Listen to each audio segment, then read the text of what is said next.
Good day and welcome with me again on this show, The Professional. It's really great to have you with me, and thank you for subscribing. Thank you for sharing this with many of your contacts and all. And I want to trust that you've gained some knowledge over the time.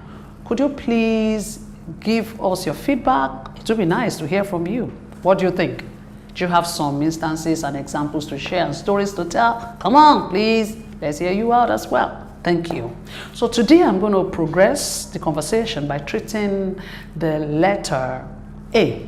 And A is going to stand for analysis or being analytical. I'm sure this is one of the words you've also heard severally. You can't be a professional without the capability and capacity to analyze. Now, and if you're a marketing person, you then even need a lot more understanding on how to analyze situation, analyze the market, and all of that. So this is my story. I was a marketing director as well, and then I had a boss. He was a foreigner, and we knew we needed to grow the business. To grow the business, we needed new products. Innovation was one of the levers to drive the business. So we were looking to, launch new product and all of that. And there was a particular global product. It's been very successful around the world. Good product, a beverage that we wanted to launch in Nigeria. Again, if you looked around the shelves by that time, you'll see this product. What that meant was that great importers were bringing this in, in briefcases and all of that, and they were selling. So for us, there was an opportunity. Now, but you don't just jump into the market. You must do some research, get some analysis and all of that. So we decided to, subscribe to that.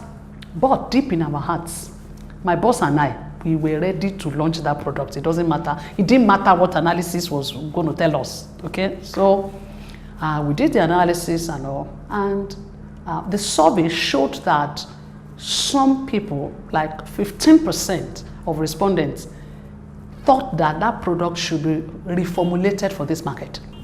They thought that the taste buds of Nigerians was not particularly suited to this formulation. So as far as this 15% were concerned, reformulating it to make it a lot more acceptable would be better. We saw the data. The analysis told us that, but my boss and I, we felt, 15%? In fact, in our minds, we were ready to launch. Again, we were being driven by timing. If we were to reformulate, that was going to take us like another 2 years. This particular year, P&L showed we needed growth and all, and honestly, we were just not ready to listen to analysis and insight. So what did we do? Yes, you guessed right. We went, ordered, launched, because we must go. Okay, we launched the product. And then what happened? First month, there was sales. By the third month, flat, and it began to decline. Now, if you have ever been a sales or commercial person, you would have heard this balance that your best sale is your second sale.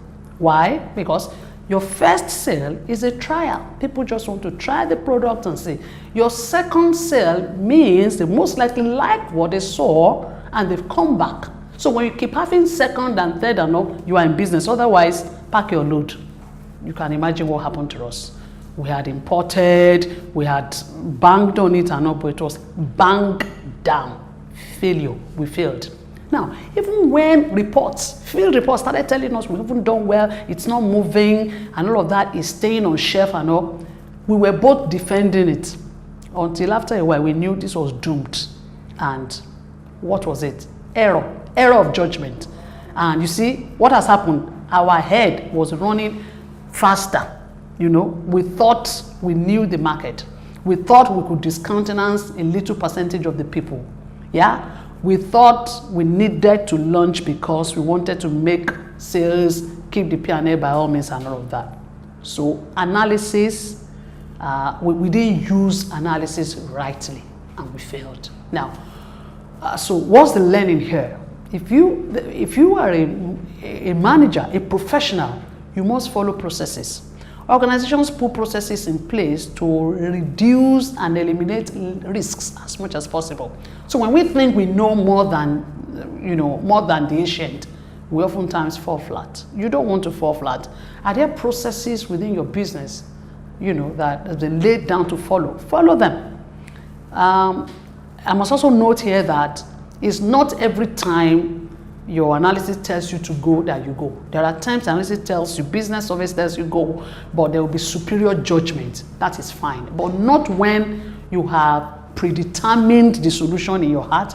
You are ready to go. You just use analysis like to support what you want to do. Most times it's failure, right?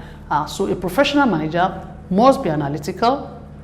We must be able to use data rightly, because analysis rests on data.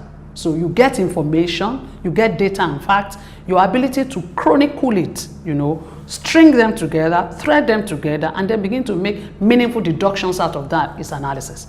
Now you grow in it. It's a skill and competence that you should have as a professional. Okay, so you live here today with me, try analyze situations. Don't just listen, begin to analyze and bring out to say, what do I get out of it? And then what's the right decisions that we need to make out of that. Hope this has been useful to you. I look forward to engaging you again very shortly. So go out there, analyze, take data, analyze data, make meaning out of data, and take decisions that will help you crystallize and get your objectives. Thank you for being with me, and have a very good day. Cheers. See you soon. Bye.